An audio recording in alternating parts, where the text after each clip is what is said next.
Welcome, everyone. It's wonderful to see some familiar faces and new. Thank you again for coming to tonight's Learning Lab. We're grateful to have you here and share this time together and learn from the shared wisdom in this room. Like the Bay, we're all connected. So thanks for being here and spending your time with us this evening. As we're about to begin and we're waiting for others to arrive, please feel free to rename yourself by clicking in the upper right-hand corner where the three dots are, and you can rename yourself, or you can put the name of your congregation or organization in the chat just so we can see where folks are coming at throughout the region. All right, my name is Sarah, and I'm one of Interfaith Partners for the Chesapeake's Program and Outreach Coordinators. And so you'll see on the next slide here, we're just going to go over a quick program review to make sure everyone has a pleasant experience for tonight's program, first with a tech orientation. So we ask that you keep yourself muted during the presentation, and if you need to get up and move around, please turn your camera off, or if you do not wish to be shown during tonight's program, just simply turn off the camera as this session is being recorded. And last, please feel free to use the chat function. If you have a question or need help during the program, we will have time for Q&A at the end of the evening. So please feel free to use the chat. One of our IPC staff here tonight will do their best to assist you. Next, you can see a lovely staff photo from our last strategic planning meeting. I'm in the front row underneath the giant arrow. So if you're in the Montgomery County, Prince George's, Frederick, or other regions listed, please reach out to me. Next, we'll go over that quick program lineup as we're going to open with a reflection, followed by a little bit of information on our organization for new folks in the room. We'll get a chance to meet our esteemed speakers, hear their presentations, and then we'll follow with some Q&A and close with a prayer. So now, if you would like to join me while muted, this is a beautiful native red bud.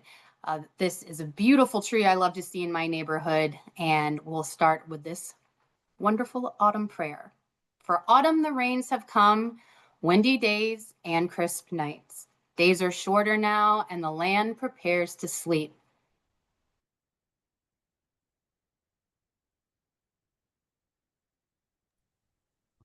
Hey, this is Rebecca. I'm hopping in because Sarah's Zoom just froze.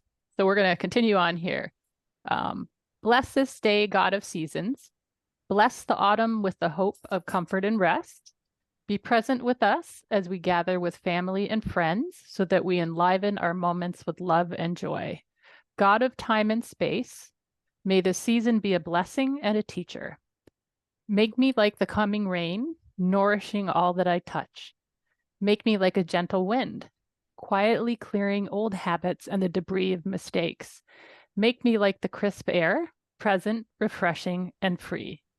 Bless my days with service and my nights with prayer. Make me like the land, seeking solace and rest. And on this slide, you can see that we have a large group of partners and funders that make our work possible at IPC. We like to say that IPC kind of plays a connector role in between our environmental partners, faith communities, and our local governments, helping connect people to get things done. And our saying here is forming faithful stewards, caring for sacred waters. And Sarah is back. All right, all yours.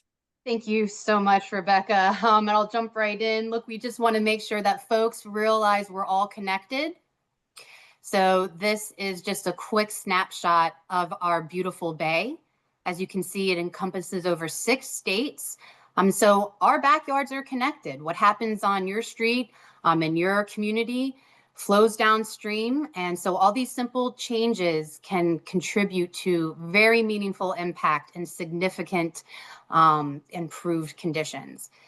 Next, if you want to learn a little bit more and see about who's joining this movement, we ask that you check us out and sign our pledge. As you can see, there's a little map here on all the folks that are joining this already. And if you are in the middle of working with your team, on the next slide, you'll see our virtual training that's coming up. We have one slated for the spring, March 2026, so stay tuned. And if you're just looking for a great place to start, we do have a great resource page. I'll also put that in the chat along with the partner pledge. And this is just a great place to start if you're looking for action kits, menu for actions, liturgical resources, and more. But let's shift gears, as we're very fortunate to have some incredible experts in the field on tonight's topic. Our first speaker of the evening, Madeline Potter, is a faculty specialist in entomology and integrated pest management with the University of Maryland Extension Home and Garden Information Center. She's here to talk about a invasive species that we might have all seen recently and this past year creeping into our communities. I'll give the floor right away to Maddie. Everyone, please welcome Maddie. Thank you, Sarah. I'm going to go ahead and share my screen.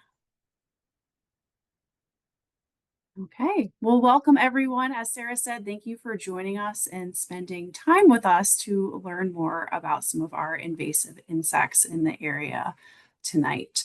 So, as Sarah mentioned, I'm with the University of Maryland Extension, and one of our big roles is to extend information learned at research-based institutions like the University of Maryland, and pass it along to general public members like yourselves to benefit people's lives and to help to conserve our natural resources. So if you've never connected with us before, I welcome you to check out our main extension webpage. And I'm specifically with the Home and Garden Information Center. So if you're into gardening, we have lots of different resources through our Home and Garden Information Center page as well. I always put up our university assurance statement for any of our programs, as well as our Injustice for All poster. And this is a message from our federal funders letting you know that if you find any of our extension programs aren't accessible to you in any way, you can contact us at Extension or the contacts listed on this poster. And I wanted to put up a link today to today's slides. This isn't the only chance that you can get these slides for today, but I just wanted to put this up here right at the start, and I'll also have it at the end for you all to access. And I also put that link in the chat box as well. So as we're getting started, right at the top, I like to define what an invasive insect is, because a lot of people will mistakenly label non-natives as invasives, but there are two parts to our definition of an invasive insect. And the first part is that it is a non-native to our ecosystem that we're talking about, right? The ecosystem that we're under consideration that we're thinking of. Is it a part of a state? Is it a state? Is it a region within the United States?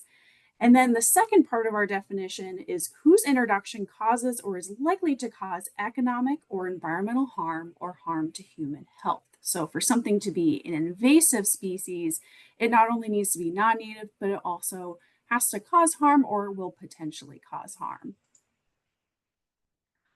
It can be kind of confusing. There is a lot of terminology out there. I really like this table that was created in an extension publication linked on this slide. I won't go through all of these terms today, but I just wanted to point out this resource as it can be really helpful navigating some of these terms.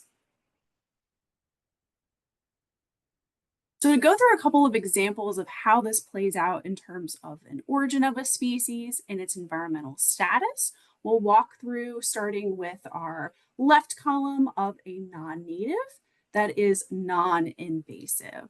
So an example of this would be our European honeybees. So not native to our area, but they're not invasive, right? They help produce honey and pollinate a lot of our crops and flowers. An example of a non-native invasive would be something like our invasive spotted lanternfly, which we'll talk about a bit more today. And then some examples of native species, we can call them non-aggressive or beneficial, like we have pictured here a North American wheelbug, a generalist predator that's helping to lower pest populations for us. And then we can have native species that can become aggressive or pests within our landscapes. Things like squash vine borer, for instance. If we've ever tried to grow our own squashes, we may have unfortunately come across this particular pest. So just some examples of origin versus what we can call environmental status within our landscapes. And the key message here is that not all non-native insects cause harm, and not all non-natives are invasive. So think of our non-native honeybee. So with this, we're going to focus tonight on our non-native invasive species because they can have devastating impacts. It really depends on the species and the context, but broadly, we're talking about invasive insects and invasive species. They can result in environmental damage, economic costs, agriculture and horticultural threats, as well as human health risks. Thinking about, we have a lot of invasive mosquito species, for instance. So with that, I'm going to primarily talk to you all tonight about our invasive spotted lanternfly. I would usually do a raise of hands, but if you've seen spotted lanternfly before, you can put it in the chat, or if you've heard of this particular invasive species. And then I will briefly mention a newer invasive for a lot of the states such as Maryland, Virginia, and Pennsylvania and such, called the box tree moth. And with these, we'll go through things that relate to understanding the species in terms of its management. So things like distribution, biology, damage management, and of course, additional resources to check out. So first we'll talk about the spotted lanternfly. And do we know what type of insect this is, right? The common name can be a little confusing because we have the word fly in there. And a lot of people think maybe it's some sort of moth. So what really are spotted lanternflies? They are an insect that belong to this group or order known as hemipterans, and these are true bugs. And specifically this suborder, so a drop down more specific, called Alcanarynca. And so lanternflies are related to other insects like cicadas, tree hoppers, spittlebugs, and leaf hoppers. They're specifically a type of plant hopper that belong to this family or group called Phagoridae, commonly known as lanternflies. So there are lots of different lanternfly species around the world. Some can look very unique and colorful, as we can see with some of the images on the screen now. But you may be surprised to know that we have one that's native to the eastern US, and that's pictured on our bottom right. That is the black speckly colored lanternfly. One of its common names is the sumac speckled lanternfly. So hence the name, they're typically found on sumac trees. Now with our particular lanternfly species, commonly known as the spotted lanternfly, this one is not native to our area and it is deemed an invasive species.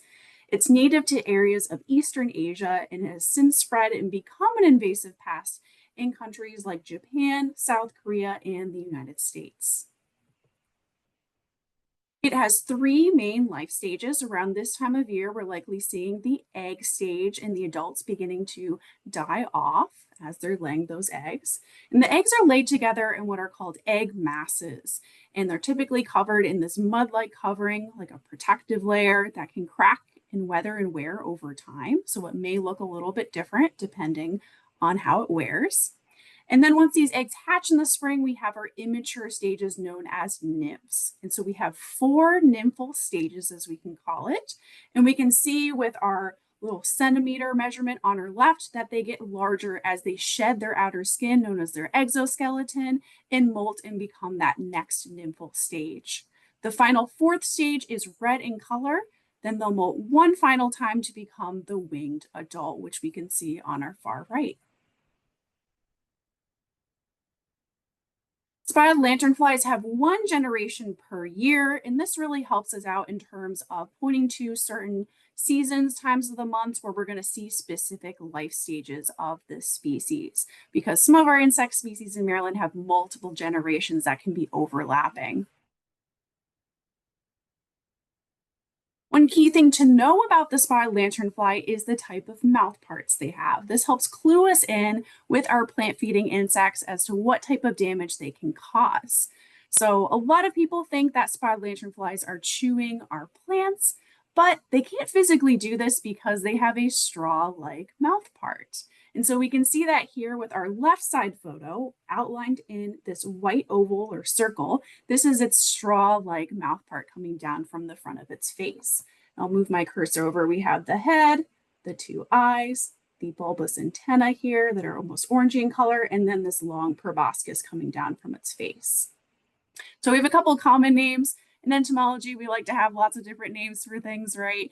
Or the study of insects. But this can also be called a piercing sucking mouth part, a stylet, so straw-like mouth part coming down from the face. So we can see that in a little bit more detail with this scanning electron micrograph on the right. So just highly detailed up close, the head with this straw-like mouth part.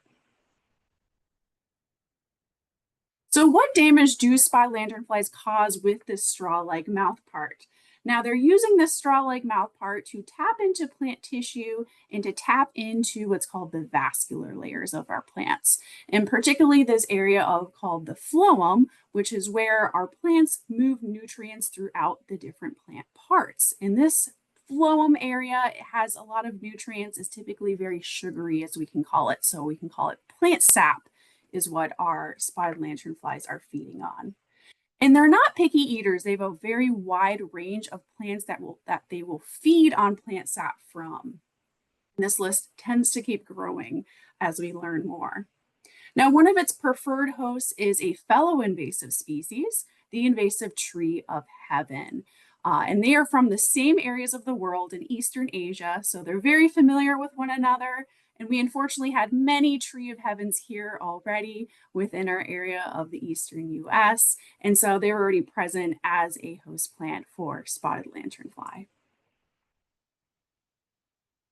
Now, something really important to know about the damage spotted lanternfly has currently been causing, is that it is not killing all of our plants. So there is a lot of misinformation being spread out there. I've especially seen this on social media, that spotted lanternfly is killing all of our trees or all of our native plants, but this is not the case from what we've been observing and what we know from the research so far. It can be a plant stressor. They're extracting nutrients from our various plants. And to date, spotted lanternfly feeding has only been recorded killing grapevines, tree of heaven, and black walnut saplings. So we do have a couple plants that are vulnerable, but one of those is an invasive species itself. So with this, I would say, do not assume that all plant damage that you are seeing, especially if we have spotted lanternfly present, is caused by that particular pest. Our plants are facing lots of different stressors in our environments and gardens, things like other pests, diseases, climate changes, and so on. So it's really important to narrow down and to identify the true culprit. So for instance, if we're seeing chewing damage on our plants, that's not going to be caused by spotted lanternfly, but some other pest. One thing that can be quite a nuisance with this particular insect is something that it excretes as a byproduct of feeding on that sugary plant sap, and that is what's called as honeydew. So honeydew is something that some of our insects will excrete. Again, a lot of these sap feeders, for instance, and it's a sugary liquid waste, and it drops down on anything that's underneath these feeding insects. And as you can imagine, if you have a lot of spotted lanternflies feeding, there's going to be a lot of honeydew raining down. We saw this quite a bit if we were around for our Brood-X periodical cicada emergence. They also excrete honeydew. And so this sugary honeydew can drip down on plant foliage, can drip down on sidewalks, even our vehicles.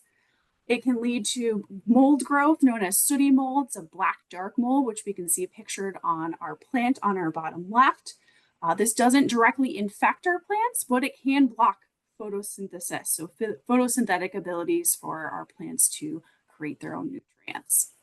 And then on our right, we can see a photo of, there are lots of other animals and insects that can be attracted to the sugary honeydew. So things like bees and wasps, for example. So reviewing some things we've learned so far, we've learned that our spotted lanternflies feed on plant sap with a straw-like mouthpart. They do not significantly harm most of our plants, except for when it comes to our grapevines, the fellow invasive tree of heaven, and black walnut saplings. They can be a nuisance, especially in high numbers, with that production of honeydew and the result of mold and potentially attracting other animals. And last but not least, it is a highly mobile pest. So here is a broader map of the United States with counties with spotted lanternfly infestation. So an infestation is where we have a lot of spotted lanternflies recorded in that area. So any area on this map where we're seeing this blue color, that's where we have a spotted lanternfly infestation. So how can we manage spotted lanternflies, especially if we want to be cautious about the other wildlife that is in our gardens and our landscapes? The key message here is that there are multiple ways to manage the spotted lanternfly, and there is not a one-size-fits-all approach. There are things we can do year-round versus things that we would recommend to do at a particular time of year to target a particular life stage. So I'm going to go walk through some of these management tactics. This isn't a complete or comprehensive list. We're continuing to learn more in terms of different sustainable management tactics, but these are some of them that we'll explore tonight. The first thing is something we can do year-round, which is to monitor and report any sighting of any life stage of spotted lanternfly. This is really important data for us to have some sense of population levels. So even if we know that spotted lanternfly is in your area, it can be helpful for us who are overseeing the different populations and fluctuations to have some sort of recording, especially when you're seeing certain life stages. That can be helpful as well. And so through Maryland, the Maryland Department of Agriculture hosts this online form that you can fill out with any sightings. iNaturalist can also be a really great platform to upload photos to, really great data. And if you're in a different state, I would check in with your local Department of Agriculture to see how they are recording sightings. So since they are highly mobile, it's very important to check our vehicles, especially if we're moving to an area that doesn't have a spotted lanternfly infestation. And even this time of year, as they're laying egg masses, they can lay egg masses within our tires. So being aware of this, removing any life stage if we can, so we're not contributing to the transportation of this pest into newer areas. Also being mindful of different quarantines that are in place by state. Since I'm based in Maryland, just for an example, here is a map of the quarantines that are in place in Maryland by the different counties. So any area that's highlighted in purple is one that has a quarantine in place. So this regulates the movement of different items and materials that could potentially transport spotted lanternfly. And this is really important for our different businesses and institutions that may require a permit for moving these particular materials. So if you want to learn more about this quarantine in place, check out the Maryland Department of Agriculture. Next, we're going to go by the management tactics that can be done targeting specific life stages at certain times of year. So up on the screen now, we have a general annual timeline for our spotted lanternfly when we're seeing each of the life stages, and over the top, we can overlay different management tactics. So since we are in October, we have leftover adults before they naturally die off as it gets colder, as well as our egg masses. And if we're seeing egg masses, we can choose to scrape them off the surfaces we're finding them on. It could be any of our outdoor furniture, fence posts, could be tree trunks. Being mindful if we are scraping them off of plant material, we don't want to damage our plants.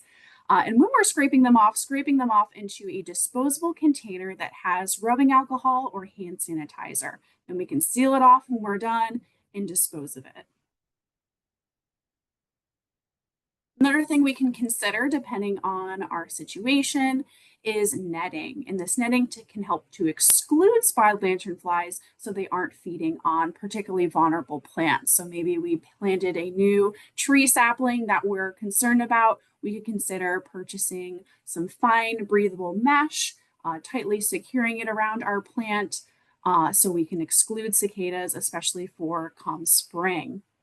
Now, always checking the plant that we're netting beforehand for any sightings of spotted lanternfly life stages. We wouldn't want to trap them underneath the netting. That wouldn't be helpful. And if you need some tips or guidance, we did create a video called How to Net a Small Tree to Exclude Cicadas. This is on YouTube. Same techniques would be used for excluding spotted lanternflies from our plants. And always being aware, we're checking this netting regularly, so we're making sure we're not trapping any non-target animals like birds. Since we know that tree of heaven is one of its preferred hosts, if it is on our property or property we're managing, we can choose to remove tree of heaven since it is an invasive species itself. It can be tricky to remove since it can resprout from cut roots. So we can't simply cut it down. We need to pair it typically with some sort of systemic herbicide, recommended around mid to late summer. Of course, it's going to vary depending on the chemical product we're using, so always being sure to read the chemical label fully. We have lots of different resources out there through University of Maryland Extension and even Penn State Extension on how to properly ID and remove tree of heaven. It can look quite similar to a lot of our native trees. Sticky cards has been something that people turn to, thinking it is a little more of a sustainable management tactic. But unfortunately, if we just have a sticky card out there, especially wrapped around tree trunks, it can really impact our birds and other wildlife. So other things can get stuck to them. We may not think it's sticky enough, but we have numerous reports in Maryland of birds getting severely harmed or even killed because of these sticky cards. They are also not very effective in terms of managing spotted lanternfly population levels. Sticky cards are typically used more as a monitoring tool to let us know if a pest is present. If we already know the pest is present, there's not much more that sticky traps can do necessarily, and they can have these non-target effects, right, of sticking other things. They are not exclusive to spotted lanternflies. We can have other insects like pollinators stick to them, for instance. Now, if we do want to use some sort of trap, there is what's called a circle trap pictured on the bottom right that we can consider using. And Penn State Extension has a great page on how to build your own circle trap. People are getting quite creative with how to physically remove spotted lanternflies from their landscape, anywhere from squishing them to using water bottles to outdoor vacuums to strong water sprays. So we can get creative with this if you want to physically remove them from a certain area. What I will say as a little caveat is that physically removing them from any area is a very temporary measure.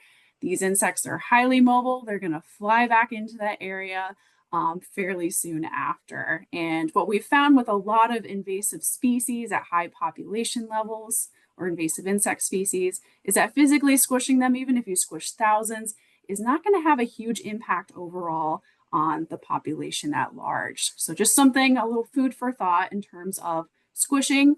It's your choice, but may not have large impacts as we originally thought.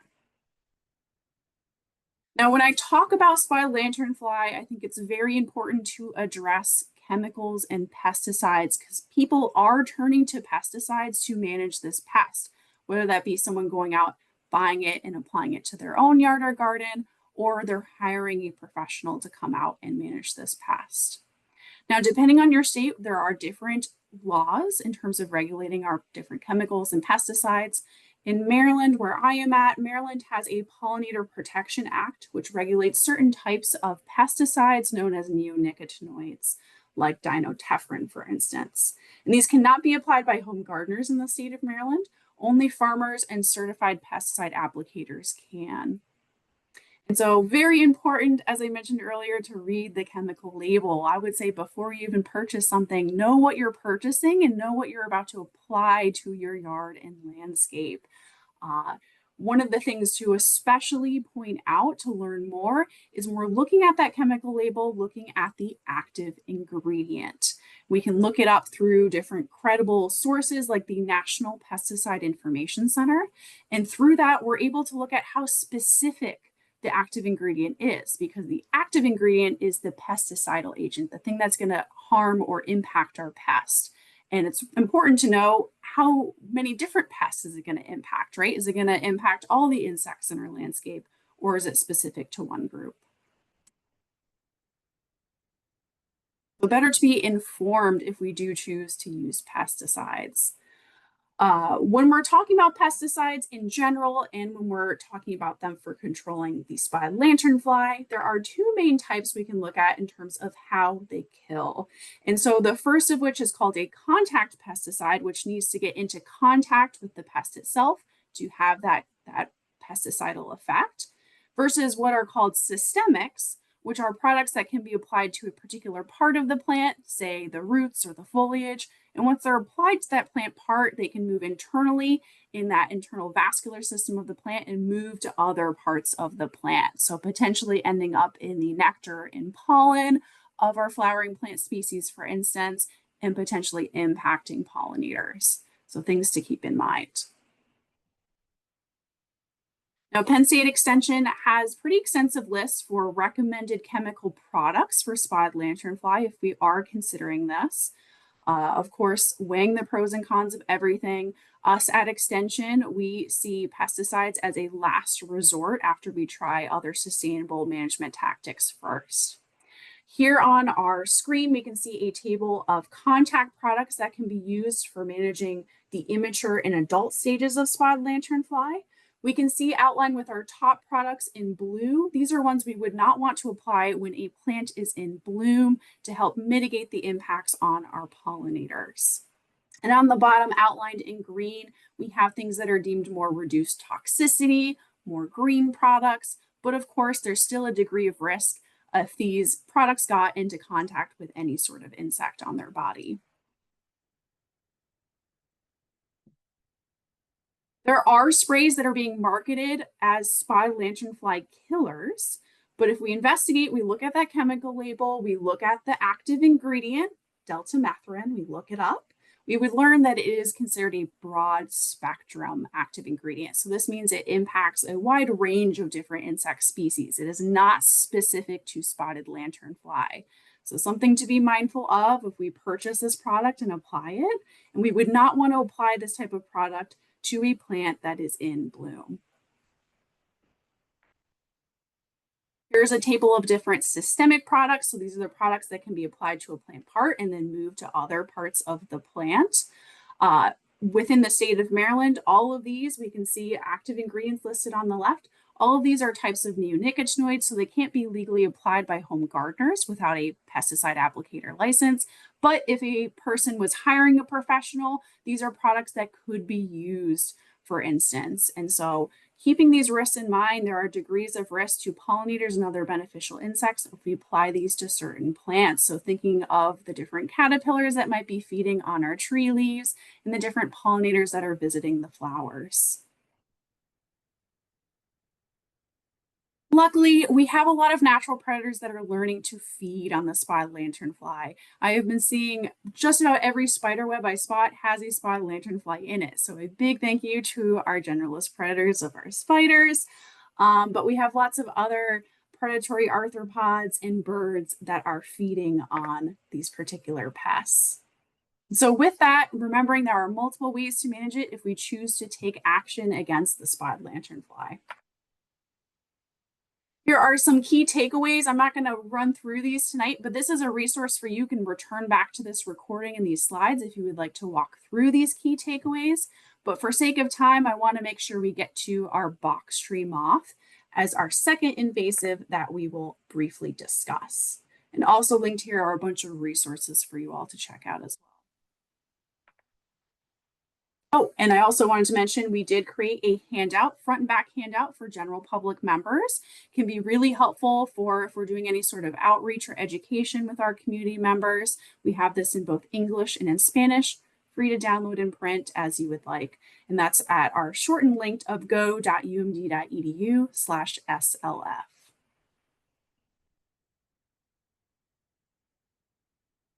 So with our remaining time before we get to our next speaker, I wanted to mention a second newer invasive insect called box tree moth. So it is currently found within Maryland only, primarily in Washington County. So far, we have a few confirmed sightings in Washington County, but we do expect it to spread to other areas. There has also been sightings in certain areas of Virginia, West Virginia, Pennsylvania, Delaware, Ohio, New York, Michigan, and Massachusetts. So this is a type of moth, hence our common name of box tree moth. And its damaging stage is the caterpillar stage because at this stage they have chewing mouth parts. Now we are still learning more about this particular insect pest since it's very new to our area, but versus our spotted lanternfly that only has one generation per year, box tree moth can have anywhere from 2 to 5 generations per year, and they can be overlapping. It has only been found feeding on boxwood or Buxus species in the US so far. So we're only monitoring or looking out for this particular pest on our boxwood plants. Here are some visuals of the different life stages of box tree moth. If we look on our far left, we can see how tiny the eggs are. If you know what a boxwood leaf looks like, they're pretty small.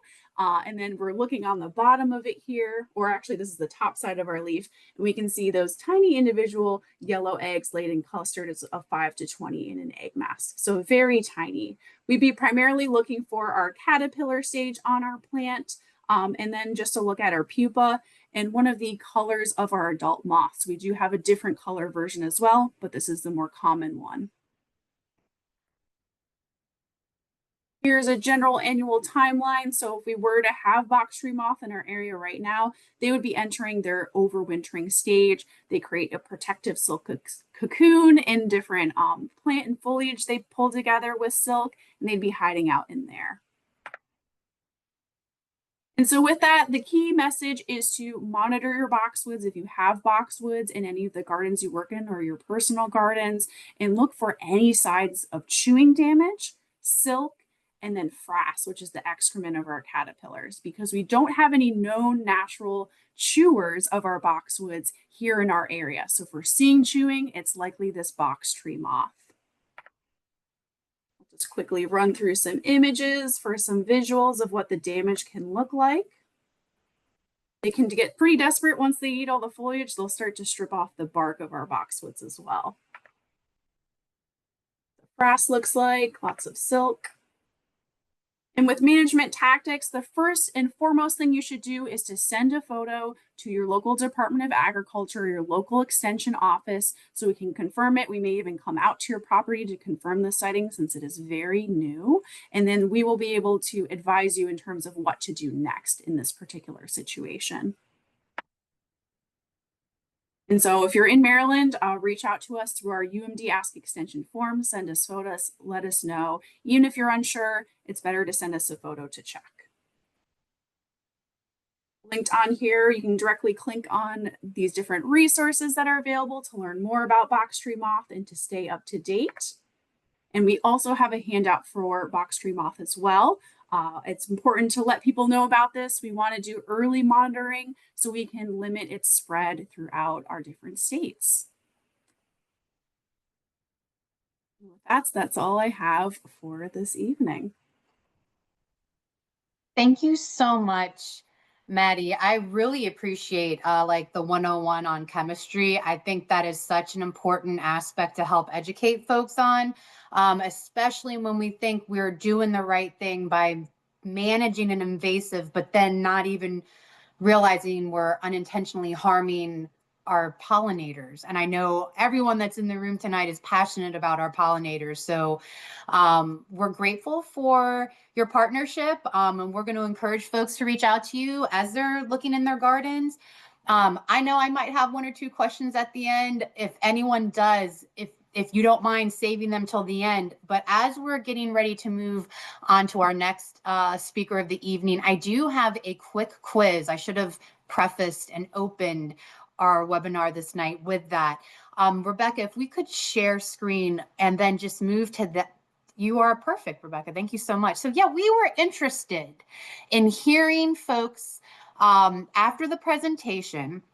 Please take a look at this question, and on a scale from 1 to 4, let us know your knowledge and you know, almost like your comfortability with this topic. So after this presentation, which best describes your current ability to share accurate information about the spotted lanternfly and box tree moth? We welcome you all to put those answers in the chat. It would be really helpful. As you can see, our partners we're needing information from you too. So how are folks feeling after the presentation? And we will come back to this. We'll give folks a minute to put their answers in the chat. And as folks are responding, if we could move to the next slide, I have an esteemed colleague with me here tonight. Some may know her already. We've had the privilege of working with her. Goodness, Ebony, it's almost 2 years, over a year. She is kind of like our bug person. Anyone that's familiar with IPC, we have our bird people, we have our fish people. So Ebony's going to talk tonight about a couple other creepy crawlies in the area, and I will open up the floor and spotlight Ebony. And thanks so much for joining us tonight.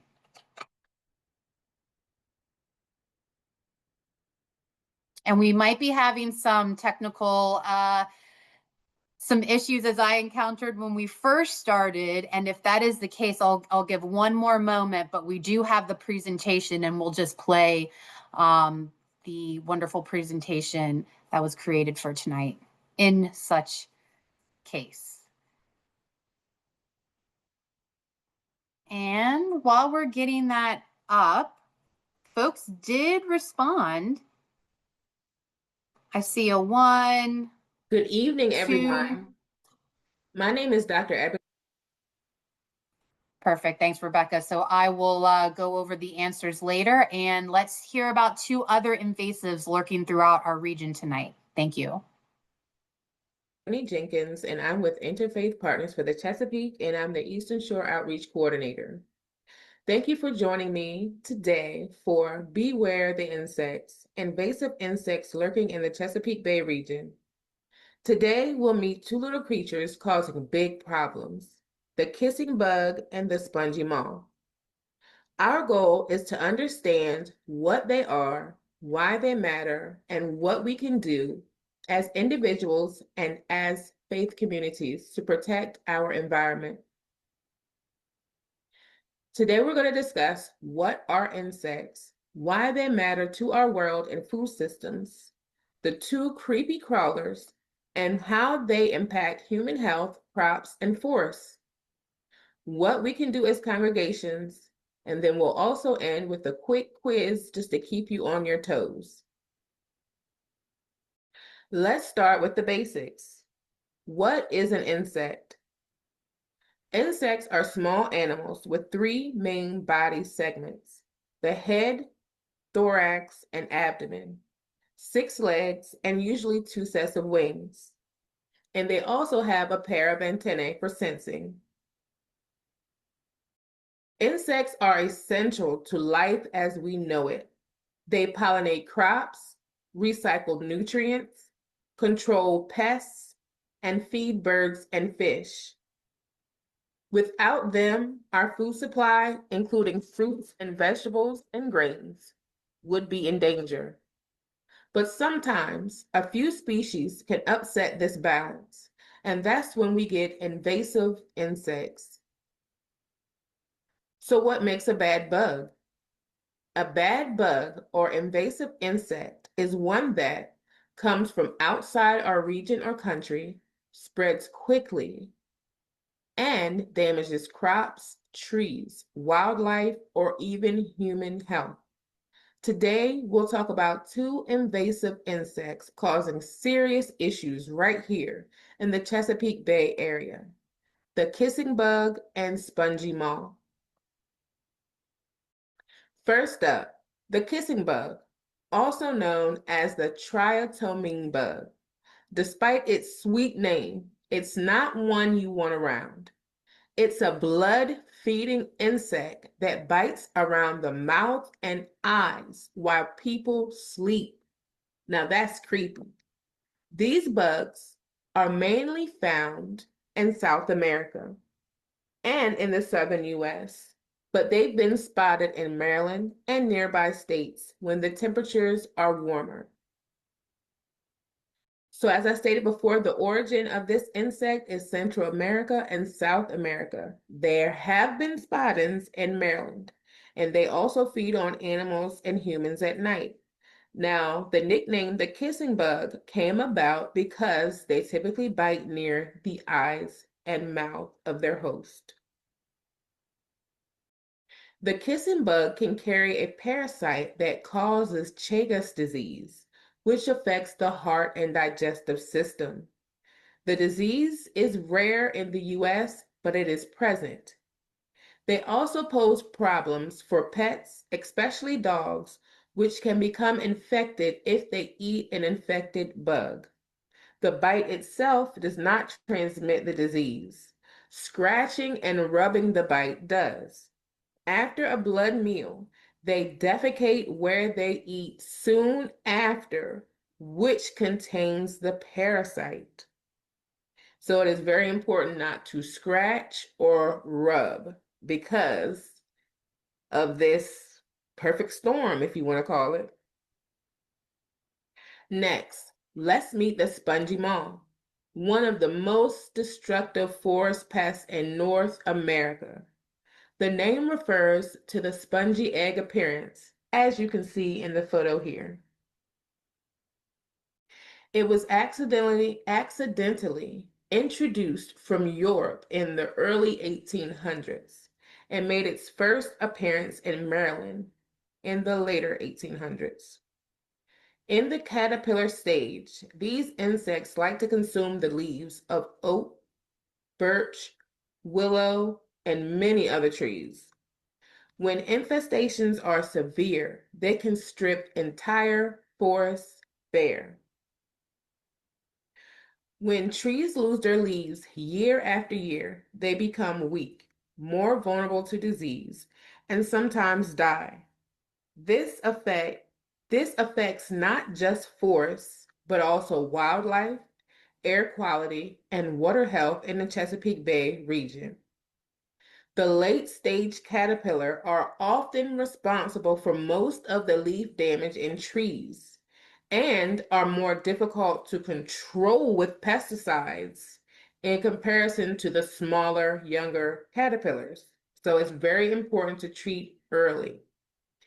This graph shows why it's important to kill the eggs before April, because once they become into the larval stage, they're becoming to become their most destructive. So it is very important to eradicate as many eggs before April as possible to prevent the feeding increase that happens around mid-June, which is the most destructive phase for this insect. In this picture, you will see a female and male spongy moth. Managing invasive insects. So what can we do? Here are a few simple steps for prevention and management.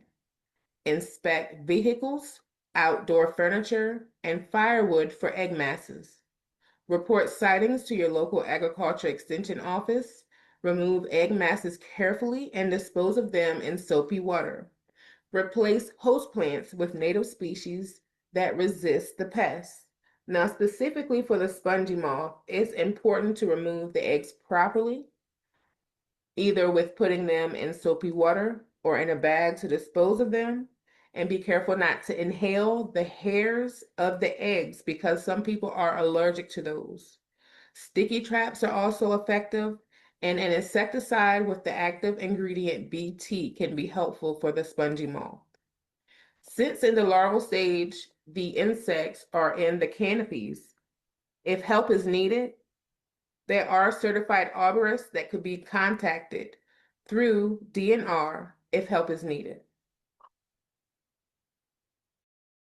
What can congregations do? Faith organizations can play a big role in helping with this issue. You all can host educational workshops on invasive insects, encourage tree plantings with native species, organize volunteer cleanups to monitor local parks and church grounds, include information in bulletins or newsletters about how to identify and report invasive insects. Together, we can protect our sacred places, spaces, and natural resources. Okay, quick quiz. Was everybody awake, alert, and listening? How many legs does an insect have?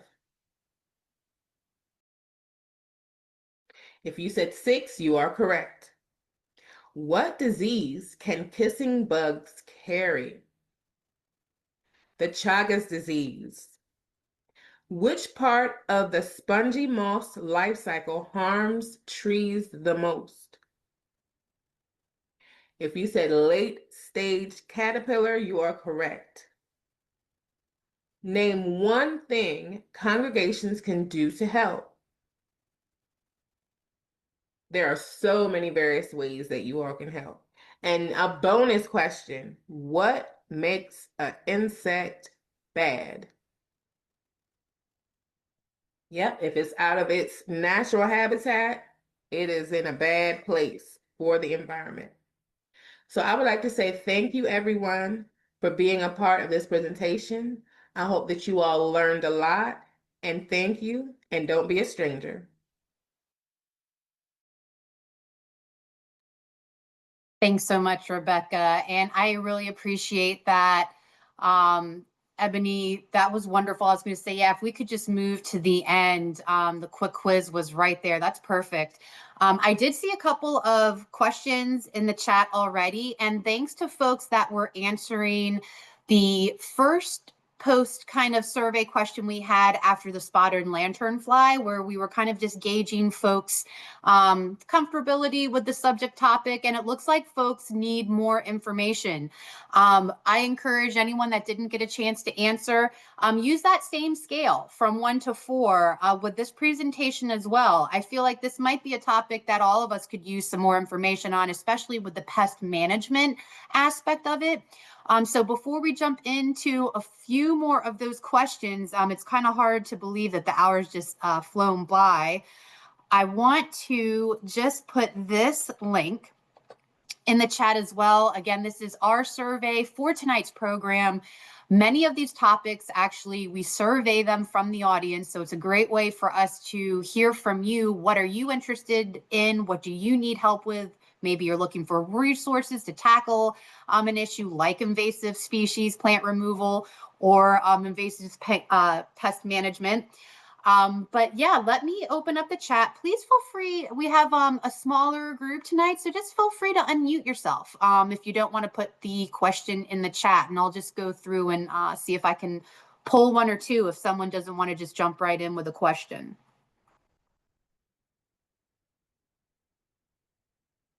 Oh, and here's a good one from Deborah. On the opposite end of the spectrum, what resources do we have for increasing the population of beneficial insects? We're planting natives and looking for sources for obtaining native insects that we see fewer of these years. And you are in Baltimore. So I did put a link, and sorry, not to jump in, but I do just want to make mention, I put a link to our native plant action kit. And the reason why I want to mention that, Maddie might want to jump in, but she had some really great slides that talked about some of the predatory insects that we have that can handle some of those invasive pests. And so that actually is one of the best ways we encourage the good pollinators. A lot of times, if you talk, I saw a master gardener here earlier, please feel free to chime in, that a lot of times you have to use less and less pesticides, herbicides over time when you have a kind of like a whole system working in your yard. So they take care of themselves. But I'll digress, and please, Maddie, yeah, jump right in with that if you don't mind. Yeah, no, happy to expand on this. There's lots of things we can do, but as Sarah mentioned, it's important, and I think Ebony put in the chat as well, to have a diversity of different flowering plants and focusing on native ones. So ones that do well in your particular area and region. There's a lot of really great plant lists out there through different resources like Interfaith Partners for the Chesapeake resources, for instance, to help get you started to know what to add to your landscape. And not only thinking about our flowers, but also our different native grasses and sedges.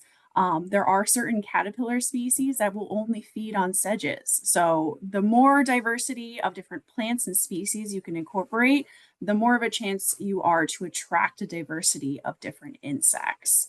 And what Sarah mentioned too, very important, is to reduce the amount of chemicals we are using in our landscape, because a lot of them are broadly impacting our insect communities overall.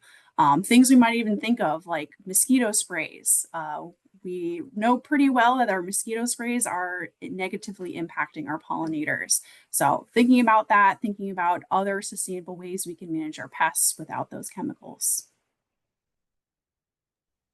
That was great. Thank you so much, Maddie. And Ebony, too, feel free to jump in. Thanks so much for this. There's also another question to clarify in the box tree. So there's a question from Kelly to clarify, is the box tree the same as the boxwood shrub? Is it, or is it not a tree? And I actually had the same question, Kelly, and I should know this. This is a great question. It can be confusing, and that's why common names in general can be confusing. And that's why we really like to use the scientific name for different organisms, because it gets us really specific, right? Because box tree comes from what people in Europe will refer to us as boxwoods for. So think of our common boxwood, Buxus sempervirens, one of the species we have here. In Europe, they call those boxes or box trees. And so since we have box tree moth in Europe, that was the common name that was denoted to that particular insect species. So we're keeping that consistent, even though it can be confusing. You can call it boxwood moth, because that's what we call this particular plant species right here in the US. Are you able to hear me? Yes. Oh, okay, I'm about to say it goes in and out, but yeah, but yes, you can purchase beneficial insects from various websites, and Amazon actually has beneficial insects that you can purchase anyway. Also. Thanks for that. And I actually saw that you put the link in the chat, so I appreciate that. So folks can click on that link for more information. Thanks, Ebony. And then actually there's another, I want to make sure I get to everyone's questions as we're getting ready to close the program here. One from Kirk just came in, and this was a great one. What's a good homemade remedy which can be effective against all 4 of these species? And I think I'm also interested in that as just a novice gardener. I'm seeing that there's a lot of natural ways, and there's certain plants that you can plant to repel. Neem oil is good, and cayenne pepper is good as well, as far as natural remedies. There are other mixtures that you can look up, but neem is good and cayenne pepper is good. And if you don't mind me following up with that, Ebony, is that something that you would just sprinkle like in the powder form, or do you suggest maybe mixing that with like a liquid and spraying it? What's the best way to use that as an application? You can do either way, but since they are natural, you would have to reapply them if it were to rain. Oh, good point. And if I'm missing anyone's question, again, please feel free to unmute. We have about 2 more minutes, and I do want to make sure that we close the program out. Let's see. So I did have a question for Maddie about, these invasives, and for Ebony too. Is there any real hope that we're going to get rid of them, that we're going to eradicate them, or at least manage them? Because at least where I live, the spotted lanternflies are out of control. Yeah, that is a great question. Eradicating species is extremely difficult. What we predict for spotted lanternfly is that we are not going to eradicate them. They're likely here to stay. If we think back to our invasive brown marmorated stink bug, that is a good comparison. We're hoping something similar happens in terms of spotted lanternfly populations eventually leveling out, so they're not as high as we're seeing them in many areas. And that's usually due to a combination of natural predators learning to feed on them, natural pathogens, and also different climate changes impacting them as well. So something we're likely going to have to get used to, but hopefully their populations are going to lower so they're not quite as drastic. How about the gypsy moths? Yes, the same thing. Yeah, the same thing still applies. I agree with what Maddie said.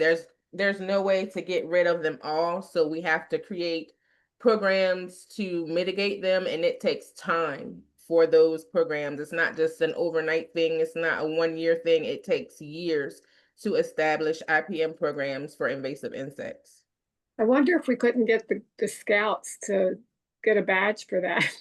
Oh to yeah, I go think it get, would be That's fun for a them. good idea. yeah, get the eggs off the trees and do all that kind of stuff. Get a badge. Yes. Yeah, I welcome those ideas, and that's something you can definitely take back to your congregations. I know they're always looking for projects, and I'm sure that we can provide some resources as folks are looking for those type. I know we've been very grateful for a lot of the work that they've done with helping maintain rain gardens and installing conservation landscaping. So that's a great one, just in terms of long-term maintenance for the plants and the ecosystem. I want to be respectful of everyone's time. While we're putting up our closing prayer slide, I hope you don't mind me asking this, Maddie, and maybe someone else might have a similar question. I'm just curious because I saw a reoccurring theme as to at least, 50% or more of just the ones that we talked about tonight coming from one particular origin. Obviously, with global transportation and commercial, like I get there's a natural, crossing and contamination that way. In your field of expertise, does anyone else think about other possibilities as to why they are coming or increasing? Just curious. Yeah, that is a great question. So, like you mentioned with international trade, it's kind of an inevitable thing. We have so many products that we're shipping in and even exporting. So it goes both ways if we think about it, right? We may be really cautious about the invasive insects we're getting here in the US, but we're giving insects to other countries as well. So it goes both ways. And it's a natural impact for just transportation of goods. If we even think about different wood products, for example, there are lots of different insect life stages that can accidentally end up there and then say emerge and hatch once they get to a new country. And it's very difficult to monitor. We do have monitoring in place through different programs, but we can't catch them all. And so hopefully with newer technology, this may get better for us. The dream would be to be able to scan our products, right? And be able to detect insects right away and to remove them so we don't have new invasive insects coming in. But it's something that is the reality of this day and age. And luckily, we do have a lot of institutions and programs in place to help manage this as best as we can. Thanks so much for expanding on that. And I do feel like we're on the cusp, right? The technology is there. So that is hopeful in terms of utilizing technology to help mitigate these in a more meaningful way. Thanks, everyone. It's hard to believe the hour's upon us. So again, thanks for joining us. But let's close. We always like to ground all of our programs at the beginning, at the end. This is an appropriate one since we've talked a lot about the trees, and so they need our help. They need us to tend to them. And this is a wonderful poem. I think that I shall never see a poem as lovely as a tree whose hungry mouth is pressed against the sweet earth's flowing breast. A tree that looks at God all day and lifts her leafy arms to pray. A tree that may in summer wear a nest of robins in her hair. Upon whose bosom snow has lain, who intimately lives with rain. Poems are made by fools like me, but only God can make a tree. So thanks everyone for joining us this evening. I hope you have a wonderful rest of your week, and thanks for joining us. We'll stay on. I think staff will stay on for another minute or two. Thank you so much to our wonderful expert speakers on tonight's topic. Sure did learn a lot, and grateful for the time spent together.